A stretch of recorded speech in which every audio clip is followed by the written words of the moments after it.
బయటైతే వాతావరణం చాలా కూల్‌గా ఉంది. ఎందుకంటే చాలా ఎక్కువ వర్షం పడుతుంది. కూల్ వాతావరణంలో మా మేడం హాట్‌గా చేపల ఫ్రై అయితే చేసింది చూసేయండి.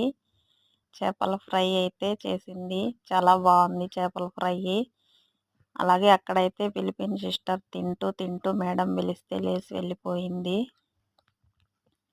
లేసి వెళ్ళి ఇక్కడ ఎలా అంటే మనము తింటున్నాము అని కూడా వాళ్ళు ఆలోచించరు. వాళ్ళు పిలిస్తే మనం లేసి పరిగెత్తి వెళ్ళిపోవాల్సిందే. తింటున్నా కూడా చేయి కడుక్కొని అలా ఉంటాది. ఇండియాలో అయితే మేము అన్నం తింటున్నాం, మేము రామంటాము. ఈ ఆకైతే చూడండి, ఇదొచ్చి బిర్బీర్ అంట.